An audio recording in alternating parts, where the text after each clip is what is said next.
Assalamualaikum warahmatullahi taala wabarakatuh dan salam sejahtera. Saya Puan Nurrohin binti Awaludin daripada Kolej Politek Mara Alustar dan saya akan membentangkan kertas kajian saya yang berjudul Kesedaran Zakat Padi di kalangan pesawah di negeri Kedah.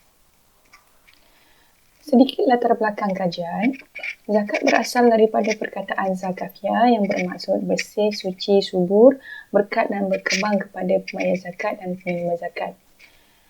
Zakat merupakan instrumen penting yang mampu menjamin keadilan dan kestabilan sosial menerusi pengurangan jurang pendapatan di kalangan masyarakat orang kaya, biasa dan miskin. Menerusi ibadah zakat, sikap prihatin dan bertanggungjawab berjaya dibentuk di kalangan umat Islam dengan mengambil berat terhadap golongan kurang bernasib baik di dalam masyarakat.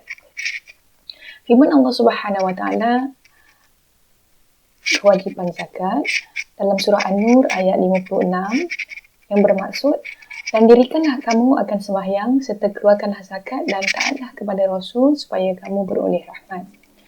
Dalam surah At-Taubah ayat 103 bermaksud, ambillah sebahagian dari harta mereka menjadi sedekah zakat supaya dengannya engkau membersihkan mereka dari dosa dan mensucikan mereka dari akhlak yang buruk, dan doakanlah untuk mereka kerana sesungguhnya doamu itu menjadi ketenteraman bagi mereka, dan ingatlah Allah Maha mendengar lagi Maha mengetahui. Baik, zakat terbahagi kepada dua jenis, zakat fitrah dan zakat harta. Zakat fitrah adalah zakat yang wajib dibayar oleh semua orang Islam pada bulan Ramadan, manakala zakat harta dibayar atas harta yang dimiliki oleh individu Islam atau entiti mengikut terma dan syarat yang ditetapkan. Sumber zakat harta yang diwajibkan zakat pada awal Islam hanya terhad kepada 5 kategori, iaitu zakat wang, zakat tanaman, zakat ternakan, zakat hasil perut bumi dan zakat perniagaan.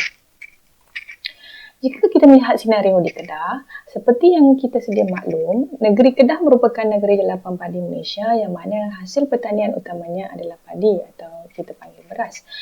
Sebanyak ringgit Malaysia 3.7 juta zakat padi berjaya dikumpulkan pada tahun 2018 dan angka ini sebenarnya menurun dari tahun ke tahun sejak dari tahun 2016. Jika kita melihat analisa data statistik kutipan zakat ini, dia makin daripada tahun 2016, 2017 dan 2018 angka ini menurunnya.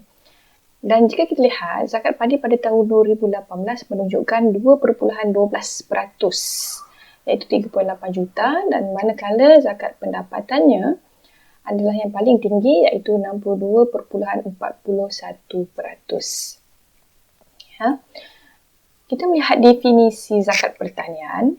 Zakat pertanian adalah zakat hasil tanaman yang diusahakan oleh orang Islam sama ada dalam bentuk biji-bijian ataupun buah-buahan yang dengan syarat tertentu. Oleh yang demikian, zakat padi ini jatuh dalam zakat pertanian. Di Malaysia, kesemua negeri hanya mengenakan zakat ke atas tanaman padi sahaja berdasarkan pandangan Imam Syafi'i yang mengenakan zakat terhadap makanan asasi sesuatu tempat, tahan disimpan lama dan boleh dikeringkan. Perintah Allah Subhanahu Wa Taala mewajibkan zakat pertanian dalam surah Al-An'am ayat 141 yang bermaksud, makanlah dari buahnya ketika ia berbuah dan keluarkanlah haknya iaitu zakatnya pada hari memetik atau menuainya, dan janganlah kamu melampau pada apa-apa jua yang kamu makan atau belanjakan. Sesungguhnya Allah tidak suka kepada orang-orang yang melampau. Nisab dan kadar zakat padi. Nisab hasil padi adalah hasil padi bagi setiap tuaian mencapai kepada 5 ausuk, iaitu bersamaan 1,349 kg. Dan sekiranya kurang dari nisab tersebut, tidak wajiblah berzakat. Sabda Nabi SAW, tidak wajib zakat bagi hasil pertanian yang kurang 5 ausuk. Malah kadar zakat padi adalah 1/10 daripada hasil padi. Ini sama seperti yang telah ditetapkan oleh Nabi SAW dalam sabdanya yang bermaksud, hasil tanaman yang disiram dengan menggunakan air hujan dan mata air atau tanaman yang menyerap air dengan menggunakan akarnya dari perut bumi, zakatnya adalah sebanyak 1/10. Manakala tanaman yang disiram dengan menggunakan pengairan, zakatnya adalah 1/10. 2020. Terdapat kajian lepas yang membincangkan aspek pelaksanaan zakat pertanian. Walaupun kajian mengenai kesedaran di kalangan pesawah dalam menunaikan zakat pertanian masih kurang berbanding kajian-kajian berkaitan. Dengan yang demikian, tujuan kajian ini adalah untuk melihat faktor-faktor yang mempengaruhi pembayaran zakat padi di kalangan pesawah-pesawah di Kedah. Kaedah kajian ini menggunakan kajian lapangan yang melibatkan kaedah soal selidik temuduga yang mana mempunyai 3 fasa. Fasa yang pertama, soal selidik dijawab berkaitan maklumat para petani. Fasa yang kedua, soal jawab berkaitan kesedaran para petani terhadap ibadah zakat. Dan fasa yang ketiga, soal selidik berkaitan lanjutan pengetahuan dan kefahaman mengenai zakat. Ini merupakan maklumah demografik 7 responden yang kita perolehi, yang mana ia menunjukkan pengalaman pesawah. Jika kita lihat, ia lebih daripada 15 tahun. Ya. Jadi, hasil kajian ini, responden mempunyai pengalaman sebagai pesawah melebihi 10 tahun dan 6 responden mengusahakan pesawah kepunyaan sendiri dan seorang pesawah menyewa pesawah dari pemilik yang lain. Responden mempunyai tahap kesedaran yang baik mengenai pembayaran zakat harta dan tanaman, mana mereka mengakui bahawa mereka adalah golongan petani yang wajib membayar zakat kerana hasil tuaian semusim melebihi 1,349 kg. Dan hasil tuaian semusim oleh kesemua petani yang terlibat dalam soal ini di antara 1,900 ke 13,300 kg setiap tuaian semusim.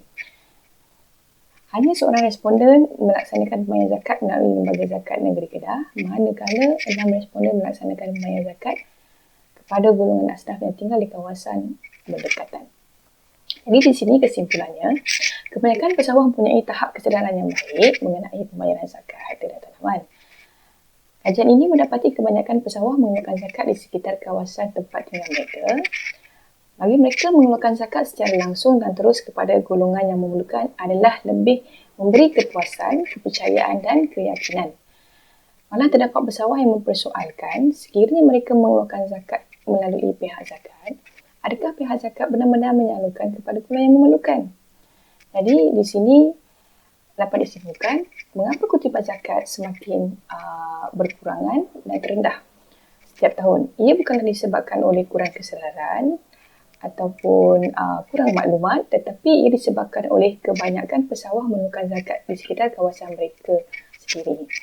Jadi, cadangan untuk kajian ini, pihak berkuasa zakat membuat penambahbaikan dalam penyaluran hasil zakat kepada golongan yang benar-benar dikategorikan sebagai asnaf, dan pihak lembaga zakat membuat kutipan secara berskala di kediaman pesawah kerana para pesawah kebanyakannya terdiri daripada golongan warga emas yang mempunyai kesukaran untuk ke pejabat zakat berhampiran.